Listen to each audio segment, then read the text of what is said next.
نحمده ونصلي على رسوله الكريم اما بعد اسٹیج پر رونق محترم معزز حضرات اساتذہ کرام اور قابل احترام عزیز ساتھیوں، دل غمگین ہے اور زبان لڑکھڑا رہی ہے۔ یقیناً ہم سب کے لیے یہ ایک غم کی گھڑی ہے، اور حضرت مفتی صاحب کی حالات و خدمات اس مناسبت سے یہ مجلس منعقد کی گئی ہے، تو بہت ساری باتیں مفتی صاحب کے تعلق سے آتی رہیں گی جو ضروری ہوں گی، آئی بھی ہیں۔ حضرت قاری محمد یاسین صاحب دامت برکاتہم نے بہت کچھ تفصیل سے بتایا ہے، اور ابھی بہت کچھ باقی ہے جو انشاءاللہ وقتاً فوقتاً، چونکہ مفتی صاحب کے حالات ہیں، خدمات ہیں، تو اب اس کو بیان کیے بغیر تو چارہ ہی نہیں ہے، اس لیے جب کبھی موقع ہوگا، جس کو جیسے معلوم ہوگا وہ بیان کرے گا اپنے اعتبار سے۔ مجھے بھی چونکہ حضرت مفتی صاحب کی تھوڑی سی نسبت حاصل ہے، میں حضرت مفتی صاحب کے سامنے ہی یہاں پڑھا ہوں، تو بس بہت مختصر وقت میں جو میں نے مفتی صاحب کے اندر کچھ محسوس کیا اپنے تاثر کے انداز میں، 3 باتیں آپ کے سامنے رکھ رہا ہوں جو میری اپنے ذاتی تجربے کی ہیں۔ کہنے کو تو ہم کہتے رہیں، سب کچھ کہتے رہیں، اور علاقے کے لیے مفتی صاحب کی جو محنتیں ہیں وہ سب مجھ سے زیادہ آپ جانتے ہیں، لیکن وہی جو 3 باتیں میں اپنے تاثر کے طور پر پیش کر رہا ہوں۔ پہلی بات یہ ہے کہ میں نے اپنے ذاتی طور پر یہ محسوس کیا کہ حضرت کو اللہ کی ذات پر بہت زیادہ بھروسہ تھا۔ جب کبھی مشکل وقت آتا تھا تو مفتی صاحب کی اللہ کی طرف توجہ بہت زیادہ بڑھ جایا کرتی تھی، یہ میں نے خوب محسوس کیا ہے، اور اس مسجد میں بیٹھ کر کے مفتی صاحب کو دعائیں مانگتا ہوا دیکھا ہے، چاہے وہ ان کے ذاتی حالات ہوں، مدرسے کے حالات ہوں، یا قومی اور ملی حالات ہوں۔ جب بھی پریشان کن حالات ہوا کرتے تھے، حضرت مفتی صاحب کی توجہ اللہ کی طرف بہت زیادہ بڑھ جایا کرتی تھی، اور جب ایک مرتبہ وہ اللہ تعالیٰ سے خوب الہ و زاری کے ساتھ، آہ و زاری کے ساتھ اللہ سے مانگ لیا کرتے تھے، تو پھر ان کو اللہ کی ذات پر یقین اور بھروسہ بھی ایسا ہو جاتا تھا کہ وہ یہ سمجھتے تھے کہ اب یہ کام ہو چکا ہے۔ مدرسے کے بارے میں بہت سی مرتبہ حالات ہمارے سامنے آئے، مفتی صاحب نے طلبہ کو ساتھ میں لیا، دعا کی، اور دعا کرنے کے بعد میں ابھی کام حالات جو کہ تو ہیں، لیکن ایسے مطمئن ہو جاتے تھے جیسے یہ معاملہ نمٹ چکا ہو۔ اور کئی مرتبہ ایسا ہوا کہ جیسے بارش کے وقت میں بارش کی ضرورت ہوتی ہے، بارش تاخیر ہو جاتی ہے بارش کے ہونے میں، تو لوگوں کی زبان پر آنے لگتا ہے کہ بارش ہونی چاہیے، لوگ ضرورت محسوس کرتے ہیں۔ ہم نے ایک مرتبہ نہیں، میں خود اس کو محسوس کرتا ہوں کہ کئی مرتبہ ایسا ہوا ہے کہ حضرت مفتی صاحب نے طلبہ کو لے کر یہیں اسی مسجد میں بیٹھ کر کے دعا کی ہے، اور شام تک یا اگلے دن یا 1-2 دن میں بارش ہو گئی ہے، اور ہمارے آپس میں تذکرے ہوا کرتے تھے کہ مفتی صاحب نے دعا کرا دی تو اب بارش ہو جائے گی، چنانچہ ہو جایا کرتی تھی۔ اور یہ چیز ہم نے خود نے مفتی صاحب سے سیکھی ہے،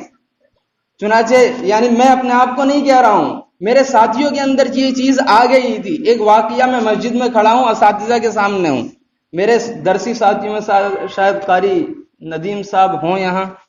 یہ چلے گئے ہوں، ان کو معلوم ہوگا یہ۔ ہم ایک مرتبہ بارش بہت تاخیر ہوئی بارش ہونے میں، اور مفتی صاحب یہاں نہیں تھے، چرچے ہونے لگے، مفتی صاحب ہوتے تو دعا ہو جاتی اور بارش ہو جاتی۔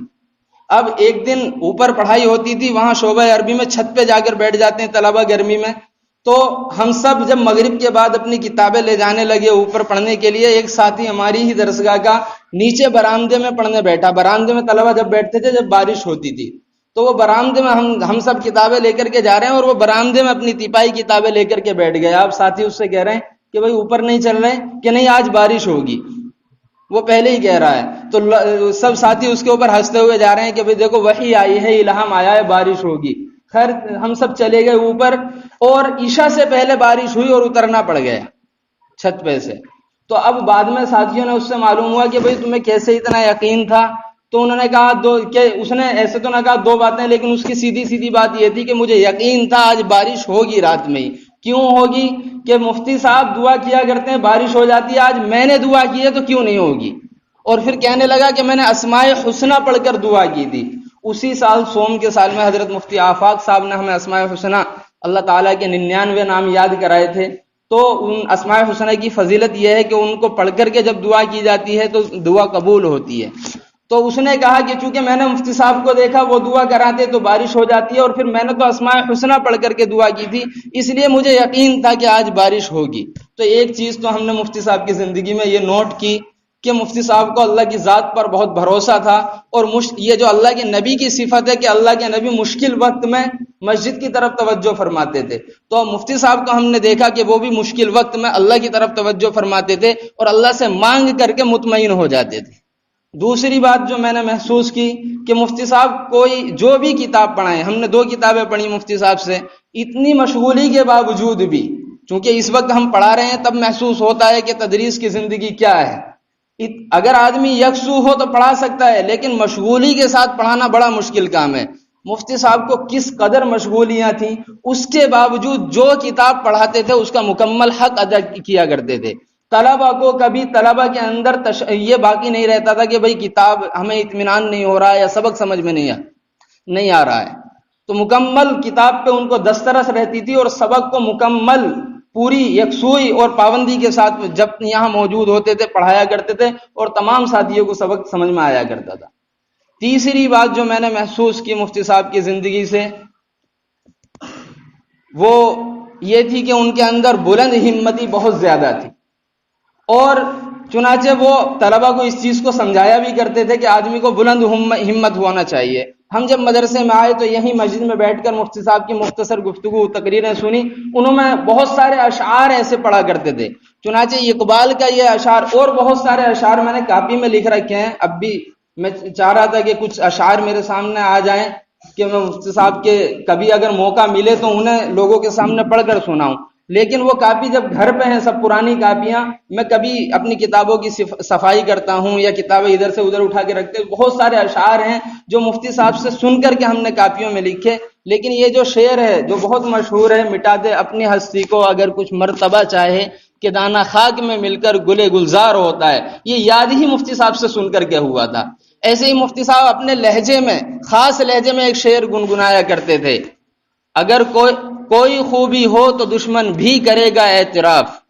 کوئی خوبی ہو تو دشمن بھی کرے گا اعتراف، صرف کر و فر سے ملتا ہی نہیں اونچا مقام۔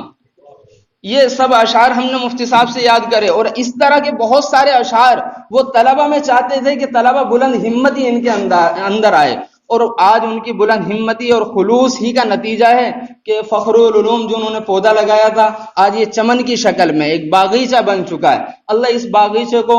اور اس کے فیض کو تادیر قائم جاری فرمائے۔ اور مفتی صاحب نے پھر اپنی زندگی کے آخری ایام میں، اچھا ان کی بلند ہمتی کی بات تھی کہ اپنی زندگی کے آخری ایام میں جب ہمتیں ہار جاتی ہیں اس موقع پہ بھی انہوں نے ایک نیا پودا لگایا عین العلوم کے نام پر۔ اللہ اس مدرسے کو بھی خوب ترقیات عطا فرمائے اور ہمیں مفتی صاحب کی اچھی صفات پر عمل کرنے کی توفیق عطا فرمائے۔ اللہ ان کے درجات کو بلند فرمائے۔ وآخر دعوانا الحمدللہ۔